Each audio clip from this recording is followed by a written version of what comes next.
Halo, Assalamualaikum warahmatullahi wabarakatuh.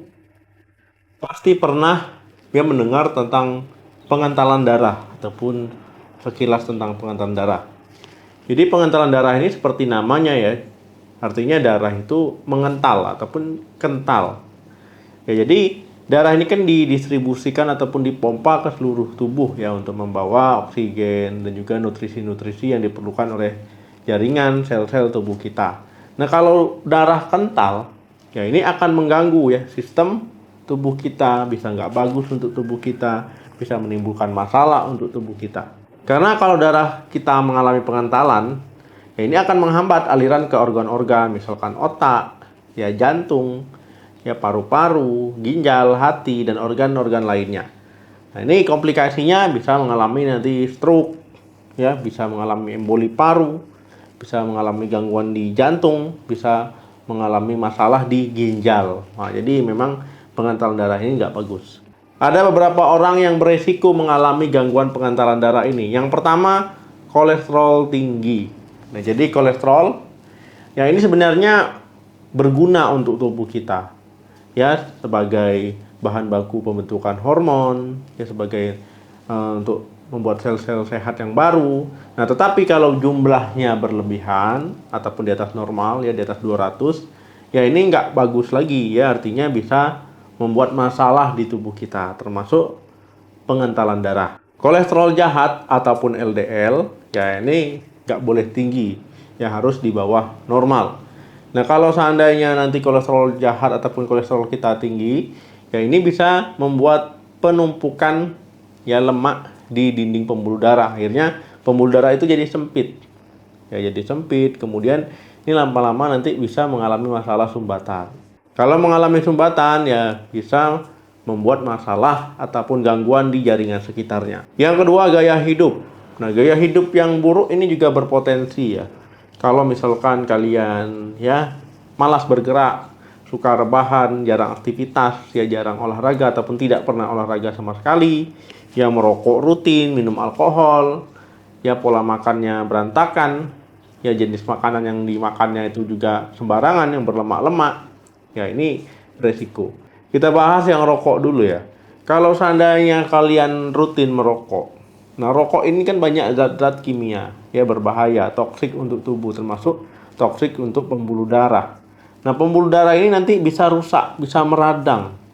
Nah, kalau seandainya pembuluh darah meradang terus-menerus, ya, ini dia pasti fungsinya nggak normal, nggak optimal, nggak sempurna. Nanti jangan salah kalau seandainya nanti tiba-tiba ya ketika sudah waktunya yaitu mengalami penggumpalan ya penggumpalan darah. Apalagi kalian ditunjang dengan gaya hidup yang buruk, kurang aktivitas, sedangkan olahraga ya ini akan membuat sirkulasi darah lancar. Tapi kalau kalian malas-malas olahraga, sedikit bergerak, ya ini bisa membuat sirkulasi itu tidak lancar. Yang ketiga, obesitas. Nah, kalau obesitas ini ya kaitannya ya biasanya dengan gaya hidup yang buruk ya. Pola makan, makan yang banyak kalorinya, yang berlemak-lemak, sedikit olahraga, ya ataupun tidak olahraga. Ya gaya hidup ketika obesitas, ya ini juga beresiko mengalami pengentalan darah. Kalau obesitas, ya ini bukan lemak di tubuh saja ya, di dalam organ-organ pun bisa muncul. Nah, ini juga nanti akan mengganggu sistem organ, mengganggu kerja organ. Ya sebaiknya yang obesitas ya diturunkan berat badannya. Kalau kalian obesitas, ya melakukan aktivitas fisik itu agak susah. Ya misalkan mau olahraga itu berat, tapi perlu diniatkan lagi ya untuk apa olahraga, untuk apa menurunkan berat badan ya supaya lebih sehat. Yang keempat, kehamilan. Nah, ini mungkin banyak yang tidak tahu ya. Kalau ibu hamil ini lebih gampang mengalami pengentalan darah. Karena apa? Ini sebenarnya respon alami tubuh ya. Karena supaya ketika ada perdarahan, dia cepat berhenti. Ya karena ibu hamil kan nanti akan melahirkan. Ya kalau seandainya tidak ada sistem itu ya nanti bisa saja perdarahannya lebih banyak.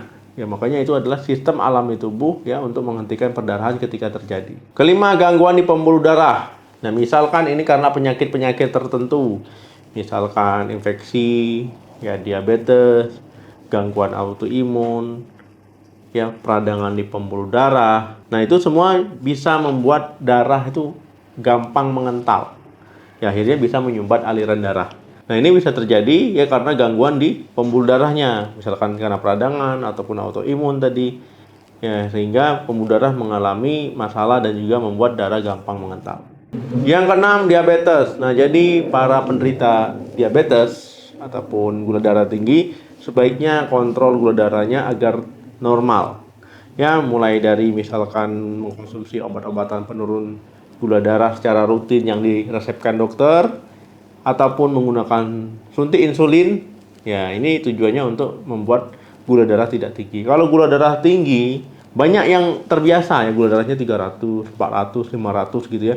Oh, sudah biasa dok, ini aman. Enggak, ya enggak aman. Mungkin saat ini kalian belum merasakan efeknya. Ya karena gula darah tinggi itu sebenarnya racun.